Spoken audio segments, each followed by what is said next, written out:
Good evening. I would like to begin by expressing our Yartzeit to the Rosh Yeshiva and the Anhalas Yeshiva for being instrumental in making this event happen. I would also like to thank each and every one of you, whether you're here or watching from home, for taking the time to be part of this evening. The Indian of Azkara is not just a time for remembrance, but an opportunity for reflection and growth. It is a time to take inspiration from the life of the Nifter and to carry forward their legacy in a meaningful way. Tonight, my hope is that we can do just that, draw lessons that will help us in our Avodas Hashem and serve as a tremendous chos from our fathers in the Shama. We find ourselves in Parshas Pekudei, the conclusion of Sefer Shemos, where the Torah describes the finalization of the Mishkan and the moment when the Shekhinah comes to dwell within it. Throughout the past few Parshias, the Torah has provided exhaustive detail, the exact dimensions, materials, and intricate craftsmanship required for the construction of the Mishkan and its Kalim. The Torah does not waste words. Every letter is precise, every phrase is intentional, yet here we find an unparalleled level of detail. I once heard a profound insight. When something is of immense significance, when it is to become a dwelling place for the Shekhinah, no detail is insignificant. Every element of the Mishkan required precision because it was the very space where the Kavod Shemayim would manifest. The Pasuk says, the Mefarshim ask, why does the Pasuk use the plural, b'seicham, and instead of using the singular, b'seichai? The answer given is fundamental to our understanding of the Avodah of the Mishkan. Hashem's presence is not confined to a single structure, rather it is meant to reside within each and every one of us. This idea deeply resonates with me on a night like tonight. My father's entire life embodied this mission. His shiurim, his shmuzin, his personal guidance, and care for all those around him, all were dedicated to helping individuals refine themselves into proper kalim for the Shekhinah. Just as the Mishkan and its kalim were built with precision and care, so too, my father devoted himself to the ruchniistic opinion of those around him. No detail was too small when it came to his Avodas HaKodesh, because he understood that in helping others build themselves, he was fulfilling the ultimate purpose of the Mishkan, creating a dwelling place for Hashem in this world. It is therefore fitting that his Azkara falls during these Parshias. His life's work was nothing less than the construction of a Mishkan. Not one made of gold and silver, but one built within the hearts and minds of his family, Talmidim, and friends. I would like to take this opportunity to call up my little brother to share a few words.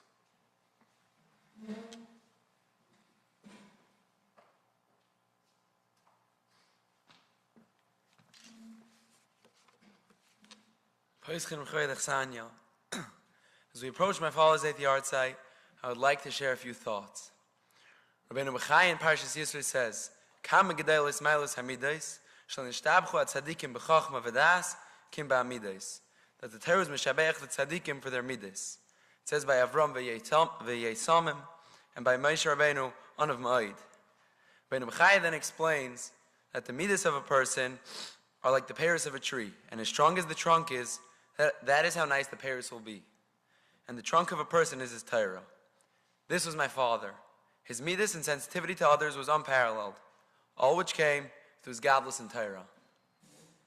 Every Pesach Seder, when we got up to in the Haggadah, Amar Rabbi Elazar ben Azariah, Aniki ben Shivim Shana, my father would stop and say, what about his wife? How do you think his wife felt that her husband looked like a Zaidi? He didn't just read and go weiter, rather sensitivity to others made him stop and think. It only made sense that my father loved to say over, that an ani once came to the Beis HaLevi and asked if he could use milk for the Dalet Kaisis. The Beis HaLevi said no and handed him a large sum of money. Afterwards, his Rebbitzin asked him what was the need to give such a large sum of money. Even the most expensive wine cost less than that. The Beis HaLevi explained, because if he wanted to use milk for the Dalet Kaisis, he can't possibly have milk for the Suda. So I gave him enough money to buy some. My father loved this Maisa. I believe it's because this is what he was, how we strive to be and how it should be. My father embodied this Maisa. He didn't just see the Shaila, rather his Pikchis made him see the Mensch. I remember vividly, I can even recall exactly where I was standing, when I was 7 or 8 years old, and I was walking home from yeshiva with my father on Shabbos from davening. In the middle of the conversation, I happened to mention in passing that I was enjoying a learning program that had been started on Shabbos, officially for fathers, but most kids learned with friends, and I did the same. My father froze and told me that from now on he would start to learn with me.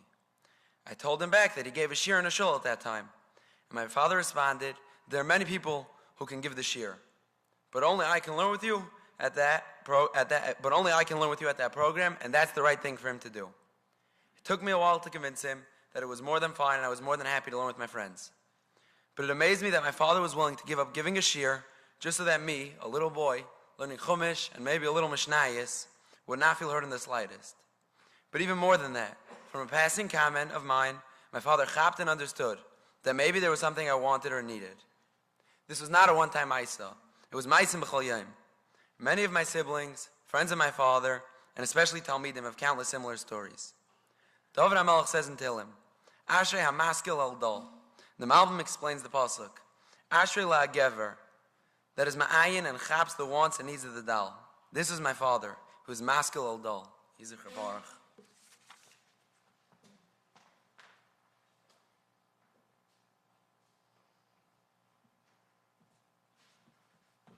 The next speaker is my uncle, Rabbi Aaron Kamen, the Rosh Yeshiva of Chavetz Chaim of Las Vegas. My uncle and father shared a very close relationship, and it's very meaningful to my whole family that he could be here to share a few words.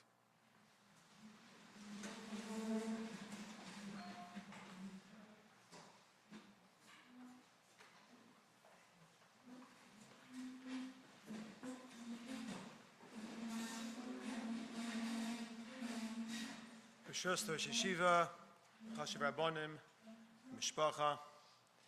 It's a tremendous opportunity, a zchus, to be able to share words of our dear, close brother-in-law, Zatzal, Rabbi Sharfman. We're all assembled here because we're all Talmidim to the message of Rabbi Sharfman. And Bez Hashem, hope I can share some insights and some inspiration about what we were zoche to have. Rabbi Sharfman was amazing in his leadership and his mesirus, his given himself over to the klal, the way he dealt with every single person. The Gemara in Brachos darshans the pasuk of Ru'u Kara Hashem b'Shem B'Tzal ben Uri ben Chur Lamat Yehuda, when HaKadosh Baruch Hu pointed out that B'Tzal would be the leader over the construction of the Mishkan. HaKadosh Baruch Hu approached Klal Yisrael, says the Gemara in Brachos. It says, first spoke to Moshe and says, Moshe, what do you think about B'Tzalel being the leader of the construction of the Mishkan? And Moshe said, if he's good for you, and you think he's your choice, I would certainly take him. And HaKadosh Baruch Hu then instructs Moshe Rabbeinu to go to Klal Yisrael and have the same conversation. Moshe Rabbeinu goes to Klal Yisrael and says, what do you feel about B'Tzalel being in charge of running the Mishkan? And Klal Yisrael responded, if he's good for HaKadosh Baruch Hu, he's good for you, Moshe, then we're certainly happy with B'Tzalel as our leader. The Maharsha explains, what was the significance of this conversation? What is the back and forth here? Based on the Gemara in Sanhedrin. Gemara in Sanhedrin says that, Pasuk says, Vayitzav, HaKadosh Baruch Hu uses the term to command the tzibur about the role of a leader, and HaKadosh Baruch Hu uses the same term, commanding, for the leader, for the tzibur, in both directions. And the Maharsha explains, Gemara in Sanhedrin says that the job of the tzibur is that they're responsible, that the ema of the leader should be upon the klal. The tzibur is instructed to make sure that they have a sense of reverence and respect for the leaders. As well, it's the job of the leader, the Maharsha explains, to be not matil em yasera, not to unnecessarily instill fear beyond what's necessary. To be sovel detircha, to bear the difficulty of sometimes leadership requires. People are not so agreeable all the time. To be no seson alav, he has to feel like an eved to the tzibur. And as an eved to the tzibur, then he in fact will be a proper leader. So the conversation between essentially, HaKadosh Baruch Hu and Klal Yisrael, is HaKadosh Baruch Hu is asking Klal Yisrael, are you ready to install B'Tzalel with the proper ema that's necessary for a leader? That you should feel he's your rosh, he's your leader, and you're responsible to treat him with great reverence. And Klal Yisrael responds, if you, HaKadosh Baruch Hu, deem that B'Tzalel is suitable to play the role of not being overbearing upon us, to play the role as described, Shelo yistarer v'lo yagis daito, that he should not rule over us in a strong-handed manner, and he should not have a gaiva and a lording over us. If you deem that that's appropriate and he can do that, then we already accept him with the ema that's required for a leader.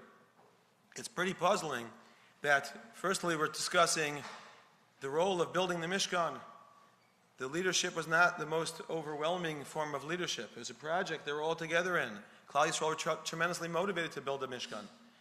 The Chochmah of B'Tzalel described by the Gemara as outstanding, extraordinary, undescribable. He was able to mitzaref osios, able to put together letters and create things as HaKadosh Baruch Hu did in Brias Olam. This is an amazing Chochmah. So of course he was a suitable one to take charge of this project, the project manager. Is this something which requires ema? Something that requires a sense of fear and reverence? And what's more is Klal Yisrael only accepted the responsibility of that ema, only knowing that he would not overwhelm them with his power, overwhelm them with his being overbearing. And the Marsha explains, in one package deal he puts together, he says, what does this mean? That he does not become overbearing and lord over them. That means he's sovel and bears the tzibur's concerns. And he sent eved to them. He's given over to them with the greatest level. It seems that even in a project that everyone is bought into, has a tremendous drive to do, a tremendous motivation to do, no matter how much commitment there is to a project, leadership is really required. Klal Yisrael could not have had the Mishkan that we've created without true leadership with true reverence. And true reverence to the degree that there's a conversation making sure that that reverence won't go overboard and won't overpower and possibly lord over the people. That's what's crucial, to have that authority, to have that position. And at the same time, the only way that authority is safe and sound, to not be a self-serving lording over people, is when that reverence and that position of authority is really avdus, is a commitment to the tzibur, a commitment to the degree that literally their problems are your problems, you're an evet to the tzibur. It's rare to find true leadership. It's not so easy, the concept of real leadership. Leadership is someone who understands their role, appreciates the fact that they need to be in a position of authority, and they need to call the shots. Even no matter how committed everyone's to the project. We need leadership. We need true leadership with reverence, with ema. But that's only shayach when the leadership has the true and only interests of those who he's leading. And those interests are supported by the feeling of, like, I am your servant, I am here to bear all of your problems. Everything that's upon you is upon me, I'm here to serve you. It's amazing, the sovel tirchasam, being sovel, whatever difficulties a person has, the challenges that a person has personally, and how they present it to the leadership. It's amazing how Rabbi Sharfman was a dedicated leader with a sense of authority, dignity, nobility, greatness, a maturity of das, a real true leadership, which at the same time had absolutely no goal that was personal for raising himself up. It was 100% no say osam aleihim. He carried everyone around him upon himself. And sovel was ready to bear everything that anyone had to deal with. That is true leadership. I recall a Talmud once transferred from the yeshiva here to a yeshiva that I was involved with, and I don't think there was a conversation I had with Rabbi Sharfman afterwards, the whole time that Talmud was still in our yeshiva, where he didn't say, how's this boy doing? Where is he developing? How's it going? And he would say with a krechetz, he would say, the most difficult thing is unfinished business. Very difficult, unfinished business. He felt an achrayas, a Talmud transferred from yeshiva to yeshiva, but it was his Talmud. He felt an achrayas, a tremendous achrayas, like unfinished business. Okay, boy transferred, okay, he's in good hands, but it hurt him, it pained him to not see the development further. That's a leadership, of true leadership, and at the same time, a tremendous being given over to the tzibur. The ability to connect to people, the ability to deeply affect people is an amazing thing. To be able to really understand someone, connect to them, and motivate them. The Mishnah says in Avos, says, Hillel Omer having a Talmid of Shal Aaron HaKohen. Should be from the Talmid of Aaron HaKohen. As we know, Oiv Shalom, V'odiv Shalom, Oiv Esabrias and Mekarvan Torah. Love the brios and bring them close to the Torah. Love all people and bring them close to the Torah. The Rishonim bring, the Avos Reb Nassan explains how this is done, how Aaron HaKohen was Oev Esabrias and Mekarvan Torah. He says a very famous thing. He says Aaron HaKohen, when he saw someone do an Aveira, saw someone do something wrong, he would specifically go over to him and become particularly friendly with him, connect himself with him. After he did Aveira B'Seiser, he did it with no one saw. And he would show him the greatest for friendship. Then this person who did Aveira has a tremendous, was overwhelmed with a deep sense of busha. And he says, Ilu hayodea tzaddik zeh moiseh haroyim, kam hayom misrachim mimeni. If this tzaddik, Aaron HaKohen, knew my horrible Aveiras that I'm doing, that I'm involved with, he would never come near me. He would never want to come near me. And mitoch kach hayachoz lemutav. And that would turn him around. That would change him to the point that now he would do tshuva. The Meiri says it a little stronger. He says that a person would say, Aaron HaKohen wouldn't look in my face. That he shouldn't be corrupted by seeing my face. That's how strongly they felt that Aaron HaKohen would distance himself from me if I had done something of this nature.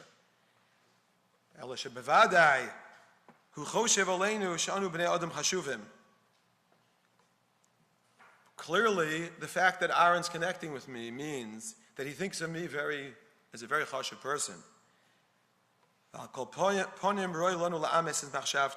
I have to make what he says true, says the person. So here Aaron HaKohen, who in reality connected with Avarian to a deep level. He was a great friend, deeply connected to this Avarian. So deeply connected. To the point this person was terribly embarrassed. Terribly embarrassed. So what was the Aaron HaKohen mode? Was Aaron HaKohen, in fact, friendly to the Oiv Avera or not? He consistently was. This is his mahalach. He was Oiv Shalom. It was Oiv Sabrism Karmel Torah. It's consistently done. Every Avarian he went over to. So he was ready to connect with them. But yet they got the message that he wasn't ready to connect them if they were Avaryanim. How did that happen? How did Aaron HaKohen do that? It's clear that Aaron HaKohen had tremendous love, and he was in fact ready to connect with every Avarian in the world. But what Aaron HaKohen stood for in his essence and who he was as a person, no one could ever get the message that Aaron HaKohen was okay with something that wasn't proper. So he was able to maintain that deep connection, able to create that feeling of I love you, I'm so connected to you, and at the same time never to one degree, to one drop, belittle himself and bring himself down to their level. There was a clear message who Aaron HaKohen was. It's self-communicated. There's no way he would look at my face. So here I am, seeing Aaron HaKohen, his tremendous presence and connection to me, and I feel the love, but it's, in a certain sense, very, very conditional. Very conditional. He wouldn't look at me if he recognized what I do wrong. But at the same time, I feel the love. The idea of being able to communicate a deep sense of love and to be able to, at the same time, maintain who you are and never give 1 inch in terms of what's right and what's wrong, and have that love together coupled with that is a tremendously powerful thing. And what's the response of the person, the Avarian? The response of the Avarian is, how can I not make this true? If you love me so much, you care about me so much, you care and you really believe that I can do this and I can be this, that's how a person responds when they sense that, they feel that. And that's how everyone consistently responded to Aaron HaKohen. Roy lonu la'ames es machshavto. There's a lot of discussion in the world, about what's the proper derech of communicating your love and concern for every single person and inspiring them and helping them grow. And that conversation often involves, do we say that things are questionable or not okay? Do we embrace them with their chesronos? The answer is, of course, we embrace them fully with their chesronos. But we stand for the message. Our job is to stand for the message of what's really right, to the point that they will never, ever get the message that there's any compromise in what's right. And that itself is the package deal which motivates someone to turn around, because you believe in me, you believe I should be better, and you are so close to me. So from the position of, you can't look at my face, to doing tshuva shlema, that's the effect of that package deal. But Sharfman was a master of this, a master of the deep love and concern for everyone around him. There was no one who didn't sense his love, concern. At the same time, really never giving up on what's absolutely right. A tremendous sense of yashrus, a tremendous sense of what's absolutely right, what's correct. His essence was what's absolutely correct. And inspired Talmidim to really come very far because he really believed in them. They sensed that very deeply. I consider myself a Talmid. I was Zoche, when I was in high school age, that Rabbi Sharfman joined our family, and he was really a leader in our family. I think there are many practices in the Kamen family that go on today. The Pesach Seder was mentioned, and many other practices. The Hanhaga of the family is very much a Hanhaga that he brought to our family in many, many ways. In the way we interact with our children, the hasagos, the aspirations that are created in the family. I consider myself a Talmud. And we're all here tonight because we're all Talmidim of Rabbi Sharfman, having gained so much from him. And that belief in every single person, and that tremendous kurva for every person, that concern for every person, while being so steadfast and true to what's really, really correct, was an amazing package that inspired us all and continues to inspire us all. Rabbi Sharfman's Torah was remarkable. Everyone discusses, the shiurim that were given across the community in North America, are still being given, Baruch Hashem. The Torah that was taught in this yeshiva, in this Kosla yeshiva, Space Medrash, the fact that Talmidim, Torah is astounding. It's always his personal knowledge of halacha, his personal interest in halacha, in hashkafa, in every area of Torah. It's always astounding when you see a Talmid Chacham of that stature, with such Torah to share with Klal Yisrael. Where does it come from? What's the essence of this? The Gemara in Darim, Gemara in Eruvin have a similar Maisa. They say over. There was an issue between Rava and Rabbi Yosef. Rava had to some degree insulted Rabbi Yosef, and Rava came Erev Yom Kippur to resolve this issue with Rabbi Yosef. And he came, and in the conversation, Rabbi Yosef said to him, I want you to explain to me the pasuk. It says, "Umimidbar matana, umatana nachliel, umenachliel bomos." Please darshan this pasuk for me. The description of steps that the Be'er followed Klal Yisrael, which is a list of places. What is the drasha? What's the meaning behind that? And Rava correctly answered the answer that Rabbi Yosef was looking for. It says, "Kivin sha'adam osa atzmo kemidbar, shu mufkar lakol, Torah nitin lo matana." Matana, the word is midbar matana. A person makes himself like a midbar, then the Torah is given to him as a matana. In Eruvin is a person makes himself like a midbar, shakol dashin bo. It's a midbar that everyone tramples upon. Then the lashon in Eruvin is Talmudim Miskayim biyado. The Torah he learns, he keeps.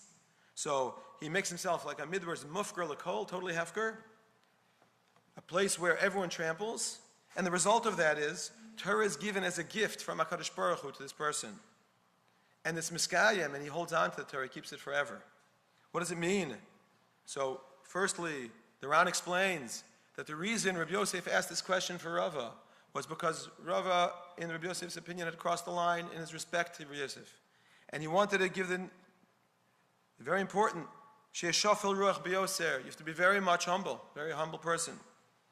And the Rishonim explain, Tosis and the Rosh explain, what does it mean, she'em mufkar l'kol? What does it mean that you're a midbar, which is mufkar l'kol? It means that she'em alami Torah l'kol. You give out the Torah to everyone. You share the Torah with everyone.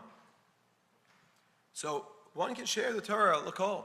One can know a lot of Torah and share it l'kol.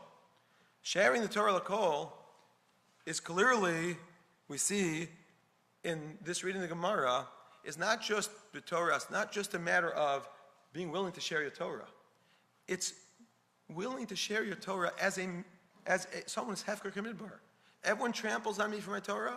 Everyone, I'm hefker. I'm a davar shel hefker. Anyone could take full advantage of me to get my Torah.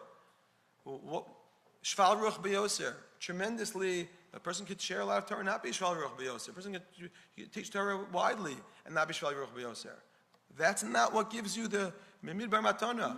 The manner of transmitting Torah is not by transmitting Torah by being ready to broadcast it everywhere.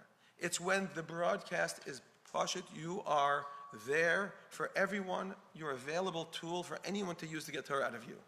When your Torah is there for the klal, the Torah is there because this is not mine. This is HaKadosh Baruch Hu's Torah.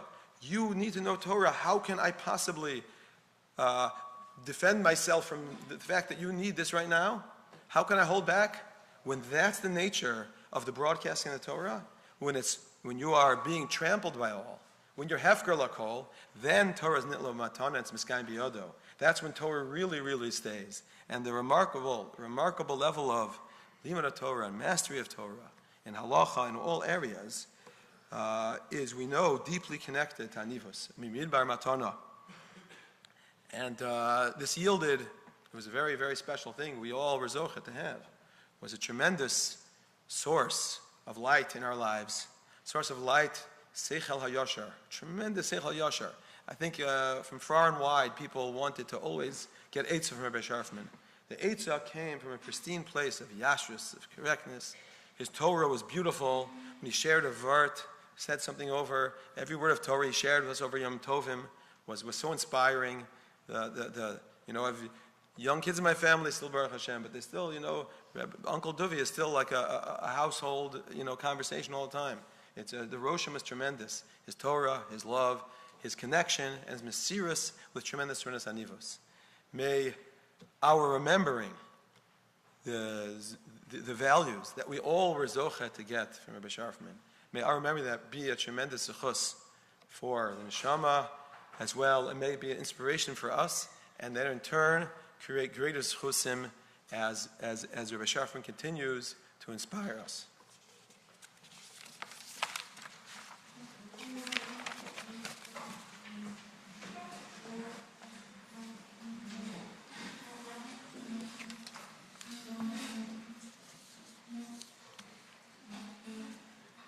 Our next speaker is an early Talmud of my father's.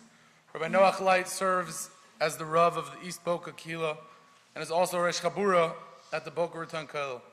In addition to these important roles, Rabbi Light has made significant impact with his shiurim, which are widely available on Torah Anytime. These shiurim cover a broad range of topics, including halacha, hashkafa, koiches hanefesh, amongst many others. Beyond his teaching, Rabbi Light is also deeply involved in answering shilas, providing guidance and counsel to individuals not only within his community, but also from communities beyond. We would also like to express our heartfelt hakar zatov to Rabbi Light for taking the time to join us tonight. Despite his busy schedule, including speaking at the H3 conference earlier today, he has graciously made himself available to be with us this evening. We truly appreciate his presence and look forward to hearing from him.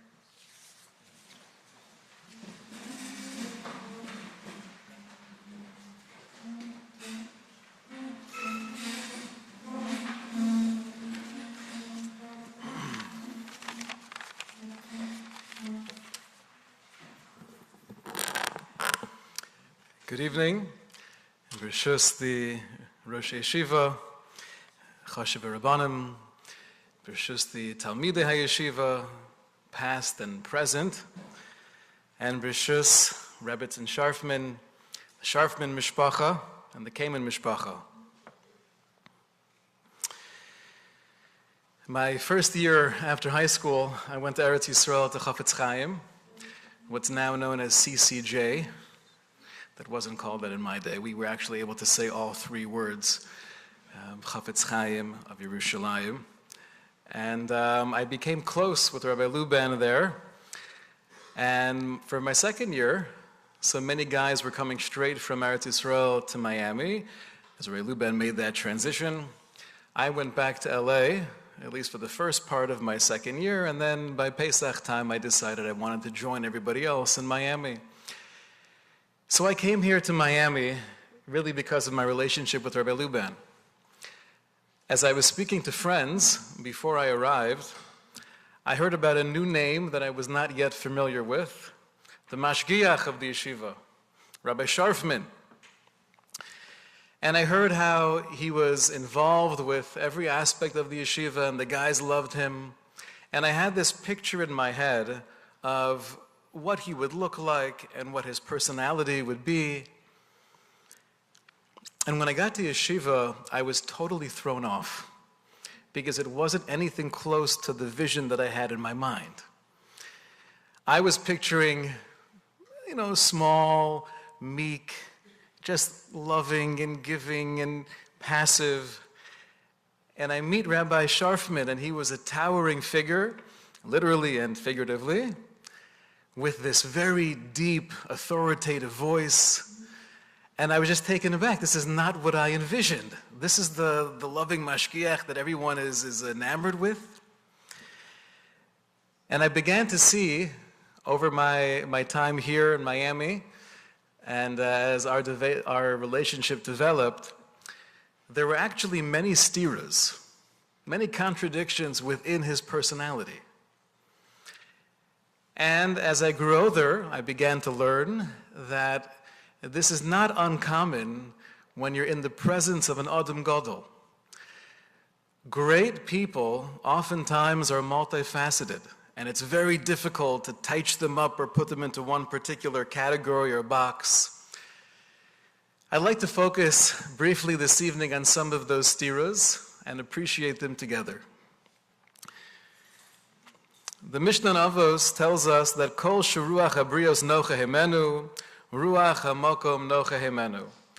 Generally, that's translated that anyone where we see people like him, that's a clear indication, it's a machlokas, whether or not the understanding of the Mishnah is a siba or a simin, but many Rishonim learn that it's a simin, which means if we see that everyone's liking Ruvain, so then it's a raya, obviously HaKadosh Baruch Hu likes him as well. And at face value, it's difficult to understand because the mere fact that people like you and they want to be around you doesn't necessarily prove that you're a tzaddik. It doesn't mean that HaKadosh Baruch Hu is so proud of you. Maybe you just have a really attractive personality and you're charismatic and you're a people pleaser. So there's a perush of the Ava B'Tanugim. The Ava B'Tanugim was a perush written by Rabbi Azulai. He was the grandfather of the Chida, a massive Mekubal in his time. And he explains as follows. Shelo tilka achoraya al shleimus ha'adam bios habrios mishabchim oso. There's no proof whatsoever that HaKadosh Baruch Hu was in love with this person just because everyone is praising him and admiring him, because we don't really know what level penimius he has. However, the raya mitis he sheruach v'leiv habrios bekirbam nocha hemenu. The raya that this person must be an Adam Gadol. This man is someone that HaKadosh Baruch Hu is shepping so much nachas from, is not that he's winning the popularity contest, that everyone's talking about him and he's going viral and it's incredible, we all know his name. That means nothing. However, if it's Sheruach v'lev habrios bekirbam, nocha hemenu, if there's something deep, that when I'm in your presence, there's something that just resonates and it penetrates and it uplifts me, that's a raya that you're probably a very special person. I think if just understanding this idea of Rav Avraham Azulai a little bit deeper, the language of the Mishnah of Ruach Habrios Nocha Hemenu is an interesting language. It doesn't literally mean that people like him. And looking around the Mishnayos, where else do we find a similar lashon? It's hard to find the exact same lashon. However, we do find what seems to be more of the opposite expression. Rav Hutner would often say that when we have a hard time defining or describing any aspect of machshava, if you could somehow think of the opposite, that's helpful in clarifying what the idea actually is. So we do find the opposite of this in a Mishnah in Baba Basra. The Mishnah says, "HaKosev es nechosav le'acherim ve'aniach es banav, masha asa asui." If a person in his will leaves all of his money to other people and he leaves his children out of the will, masha asa asui, it's valid, it's chal, ela charon, ela, ein ruach hachamim nocha hemenu. And there the simple understanding would be that Chazal are not happy with you because you're diverting the nachala and you're creating machlokas in the family. The Rashbam explains that phrase, ein ruach hachamim nocha hemenu, ein l'chachamim nachas ruach mimasav, that the Chachamim don't have nachas, ruach, from what he's doing. Ela charon af gorim lahem. But through his actions of diverting the nachala, you're causing the Chachamim charon af, shekosin alav, that now they're angry with this person to call okar nachala deraisa. He's doing something that he should not be doing.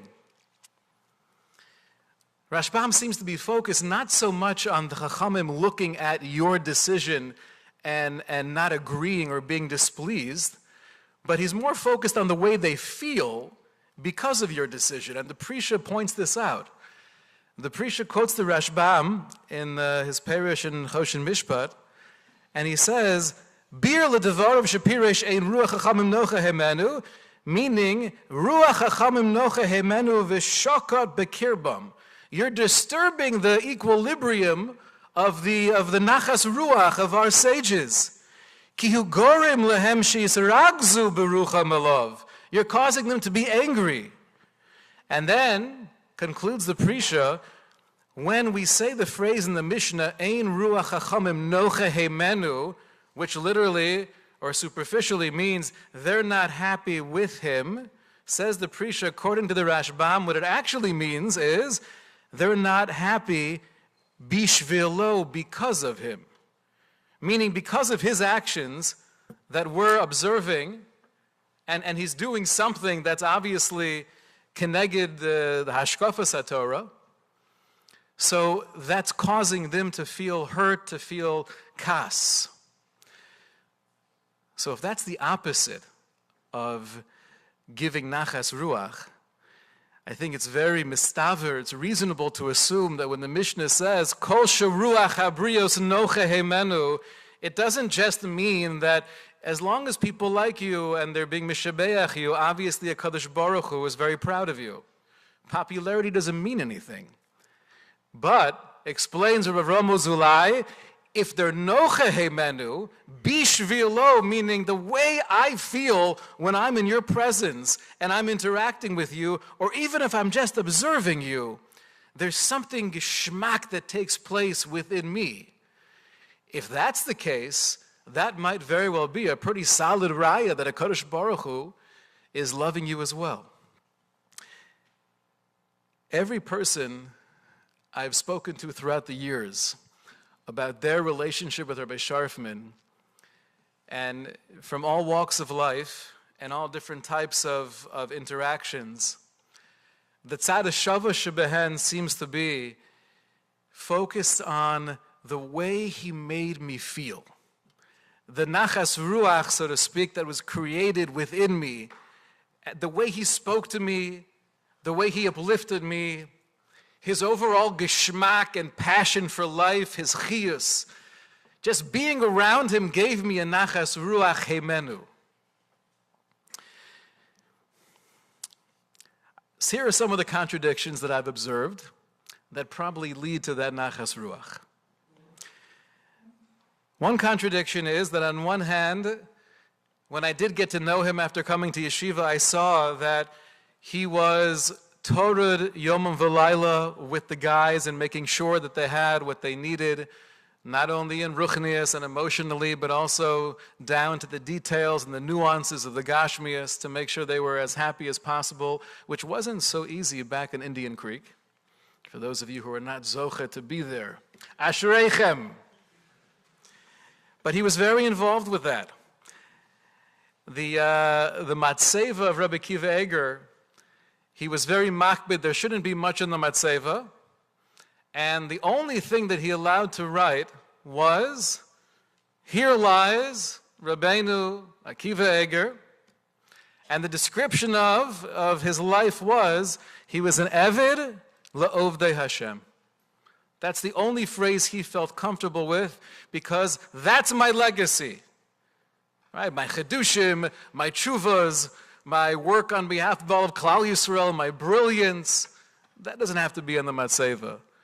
Say, Eved la'ovdei Hashem, that I'll take. Rabbi Dovid Sharfman was an Eved la'ovdei Hashem, and you could even suggest that some of the first, second, maybe third year base medrash guys might not have been in the bechina of an Eved Hashem yet, but he was an Eved to the potential ovdei Hashem. But at the same time, like I noticed and I was struck by right away, he was demanding. He had expectations.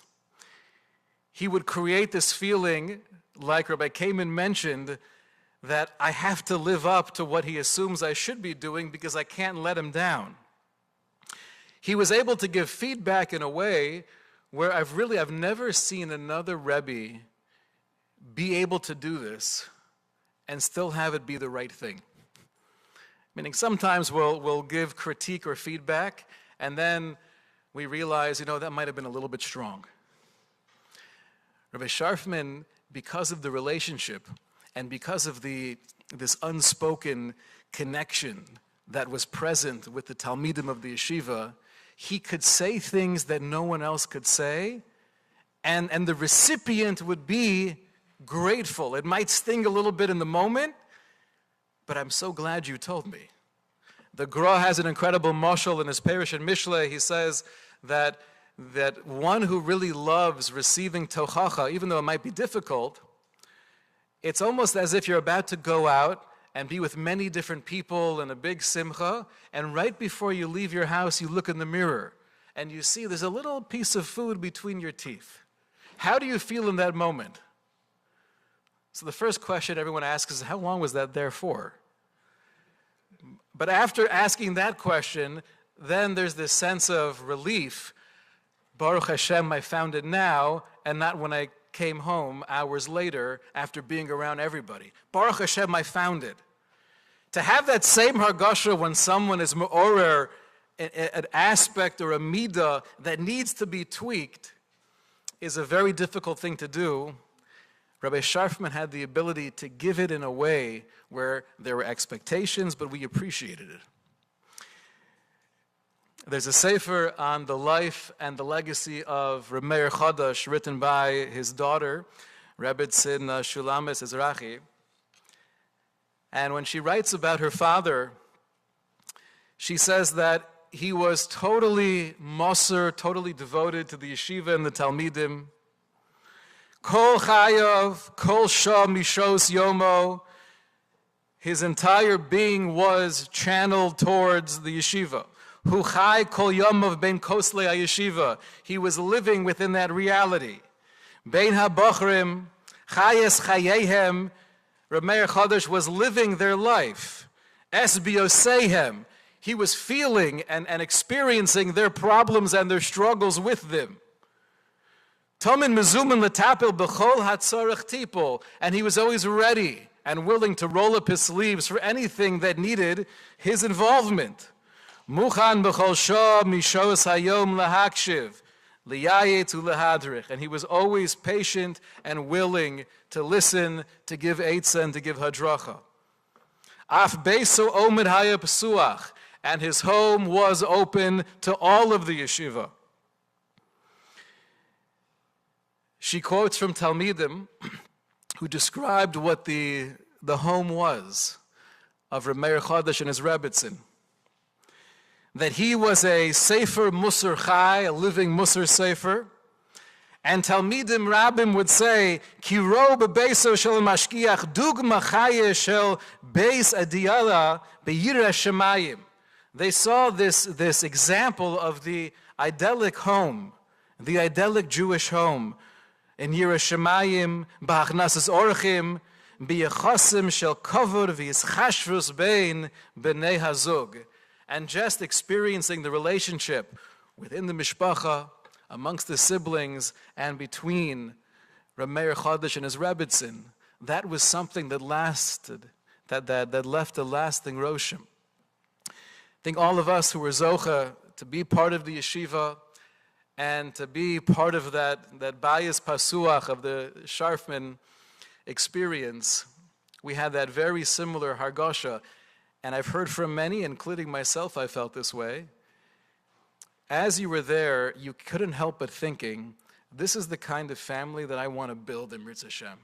This is the kind of relationships that I would like my children to have with themselves and with their parents. So he was matapel, but at the same time, the goal of a mashgiach is not to spoon feed. Rav Wolbe has a very interesting letter. The background of this letter is even more interesting. It sounds like there was a Talmud who wrote a letter to Rav Wolbe, who was the mashgiach in the yeshiva, and didn't sign his name. And for good reason, because the Talmud was complaining that the mashgiach is not around enough. And you're not involved with the bachrim enough. And you're not giving the shmuzin as often as you used to. So when Rav Wolbe starts and he responds to the nameless Talmud, he has one paragraph giving healthy, constructive feedback, which is basically, don't write me a letter without signing your name. Be a gavra. If you have a taina, you want to write it on a piece of paper, at least tell me who's saying it. But then Rav Wolbe goes on to explain that you have to understand what is the matoro, what is the role of a mashgiach in the yeshiva. He says the yeshiva itself is not only a place to absorb the chachmas haTorah and the hashkafas haTorah, but it's also a home where we try to prepare the talmidim for life. Eila ha'omdim b'rosh ha'yeshiva, those who are in the leadership of the yeshiva, tzrichim lizor shelo loses l'bnei yeshiva musag mesulaf me'achayim. They have to be very careful not to give a false picture of what life really is. Ki mi she'eschanech al musagim mesulofim, because if a young man is raised and educated with a warped or corrupted impression of what the reality of life will be, keitzad motzes darko b'chayiv. How will he end up finding his way in life? And Rav Wolbe goes on to explain that so much of being a mashgiach is finding that balance where I'm always looking out for what every single guy needs. And there's nothing stopping me from doing the most mundane and menial tasks. I want to make sure the bachrim are happy. But part of that cheshbon is always making sure that I'm creating an accountability within you where you're not just living on welfare, so to speak. The bachrim of the yeshiva are not just being spoon-fed everything they need without the training of how to go into real life and be somewhat proactive. That was one incredible stira we saw within Rabbi Sharfman. A second stira, I remember learning Orat Safo, and we had a chabura, a small group of guys would learn once a week for Musar Seder together with Rabbi Sharfman. And it's interesting, whenever I learn Orat Safa until this day, which is a few years later, as I'm reading the words of the altar, I hear the voice of Rabbi Sharfman. The Orat Safa to me is almost like my connection with Rabbi Sharfman. And he lived those ideals, those great aspirations of the altar of Slobodka, of nobility and refined midos, that regal appearance and hanhaga, that was Rabbi Sharfman. The stira, though, is that he was super down to earth and relatable, someone you felt could really understand you. I remember after 9/11, and that's when the airports, they got more secure.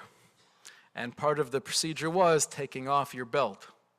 So I remember after Rabbi Sharfman came back from a flight, wherever he was sharing with us. He's like, I cannot believe I'm walking through the metal detector, and they ask me, can you please take off your belt? I'm like, are you out of your mind? Take off my belt in the middle of the airport? And as you were saying it, we were like, yeah, that does sound kind of funny. It never dawned on us that maybe that's a sensitivity. But this a feeling of godless Adam, being machshav oneself and being machshav others, was so ingrained in everything that he did. But he was also very relatable. A third stira is that there was an intensity. No one can argue that there was a real laser focus of intensity with Rabbi Sharfman. There was a yiras shamayim. He was medaktek b'halacha. He was a baki in halacha. But I think to his incredible, very unique credit, we didn't really know that he was a baki in halacha. He didn't have that personality of, because I'm so careful and meticulous in all my details of halacha, now I'm anxious and uptight. There was no anxiety. His whole mahus was, he was calm, he was collected, there was a sense of humor, and there was a simcha sachayim that penetrated all of us because it just came from such a deep place. There's an incredible Tiferes Yisrael on the Mishnah Avos where it says that schok v'kalis rosh magilin li de'erva. But then it goes on, switches the order of the Mishnah and says that shtika is a siyag l'chachma and maisros is a siyag la'shirush. Basically, everything is in the positive. If you work on shtika, then you can maintain chachma. If you work on giving meiser, then you'll be able to get wealthy. But the first line of the Mishnah is focused on the sur meirah. Schok v'kalas rosh. If you do those things, then it's going to bring you, right, lidei erva. So why switch the order? Why can't the beginning of the Mishnah be the exact same structure as the rest of the Mishnah? What would it have said? So the Tiferes Yisrael has the following suggestion. He said, maybe it would have said, what's the opposite of schok v'kalis rosh? Atzvus and koved rosh will protect you from inappropriate relationships. Why didn't it say that? We should strive for atzvus and koved rosh. So explains the Tiferes Yisrael, well, listen, atzvus is probably not the most healthy thing, not an ideal state that we're striving for. How about koved rosh? Even koved rosh, says the Tiferes Yisrael, it's good, but it's not good for the constant state of a human being. It's unhealthy and it's detrimental to our avodas Hashem. We have the Indian of koved rosh when it comes to tefillah, when it comes to the benching, but generally speaking, says the Tiferes Yisrael, the ideal state we're striving to accomplish is simcha v'kalus haguf. To live with a feeling of contentment, simcha v'kalus haguf. Meaning not kalus harosh, but not koved rosh. Kalus haguf means there's something that's light about the way I'm able to interact within this world and engage in mitzvos. And you saw that stira within Rabbi Sharfman. There was such a fire of intensity in his hashkafa and in his limud haTorah. But there is a kalas haguf and there is a clear simcha. The last theory I just want to bring up briefly is his endless patience for every single person. And because he was down to earth and relatable, sometimes it was doshu be'rabim, where the proper kavod wasn't there. Because maybe the Talmidim didn't have this appreciation of the godless. Because he's down to earth, he's relatable. But he had patience for everybody. However, he had no patience for krumkeit. He had no patience for sheker. And he would speak about this Indian often. The idea that even within the whole idea, look, let's insulate ourselves so we're not impacted by the secular world. And he would try, what, you think you're safe in the frum world? You don't think there's so much of that hashpah that has seeped into the culture of Erlich HaYidin? He gave the mashal that you could have a guy who walks into a very stark shul, and he himself, he referenced a story from his brother-in-law who was on college campus for many years. There was a particular guy who was doing well, and he was becoming more frum, and he stayed by the Sharfmans for Shabbos, and he took him to a few different shuls in the community, and depending on the shul, depending on the culture, sometimes he would walk in with this fellow, and he didn't look FFB, and Rabbi Sharfman got the feeling that it could be that some people were being judgmental. But then he said, I was thinking about it, and I saw the way that this kid was davening. Right? Kid's 19, 20 years old, and he has his art scroll sitter, and he's saying it on the English side, but he's standing there with intention, focusing on the words. And then he said, I looked around the room, and not everyone had that same level of kavana. Who's on a higher madrega? We live in this world where everything is so much in the chetzonius, and we touch up and we judge. He had patience for every single yid, but he had no patience for sheker. He had no patience for krumkeit.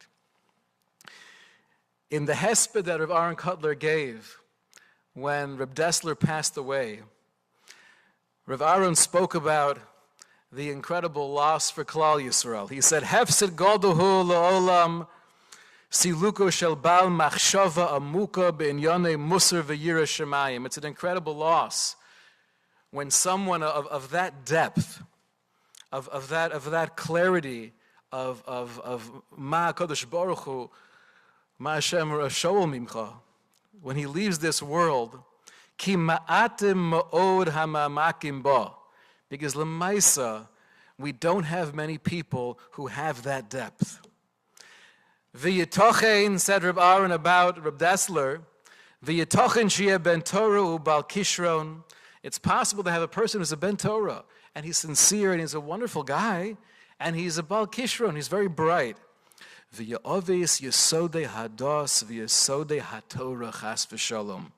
But without the proper hadracha and mesorah and das, he could be corrupting the foundations of faith. Ubefrat im urav bedeos nachrios, and for sure if he's exposed to outside foreign ideals and philosophies, ubedor zeh, in this generation, Reb Dessler passed away in the early 1950s, ubedor zeh shirabu ma'od hashibushim bedeos, so many even sincere frum people have shibushim bedeos, that they don't have clarity in Hashkafas HaTorah. V'gam nisavru eitzel chelik b'bnei Torah, deos kozvos me'umos ha'olam. And even in the realm of the B'nai Torah, there is so much within the way we live life and what we're machshav and what we look up to and what we strive for that are deos kozvos. Godla ma'od nichutzos limud ha'musar v'yischazgus ba. There's a need for us to be mechazik in our learning of Musar and our appreciation the appreciation that we have, not only being part of the broader Masorah of Slobodka, but the appreciation that we have, those of us who had direct exposure with Rabbi Sharfman, seeing an individual who lived well beyond the surface. And those of the Talmidim here who may have never met Rabbi Sharfman, but understand that so much of what you're being yonek from the yeshiva, from the Dalet Kosle Beis Medrash, that was infused from the Mesiras Nefesh, from the Das and the Seichel and the Amkus and the recoil of superficiality. Those ideas have been infused into the walls of the Beis Medrash that we're all benefiting from. I've been zocha recently in my time at the Kollel to be very close with Rabbi Yaakov Hillel, Mishpachto, and cherishing that relationship, I see so much of those values and the gavrakite of his father. And the Maisa, we know that he has been an incredible Melitz Yosher for the Mishpacha, and he will continue to be an incredible Melitz Yosher for the Mishpacha, for all of the children and the grandchildren and the Rebbitzin. And Imrit Hashem, he should be a Melitz Yosher for Klal Yisrael. Yehi Zichro Baruch.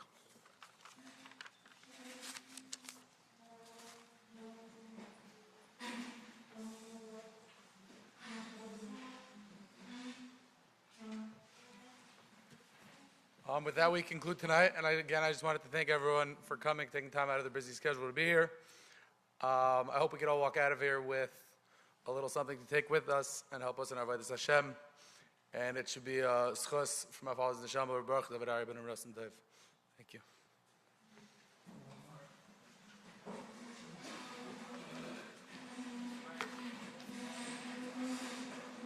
Meyer in 2 minutes.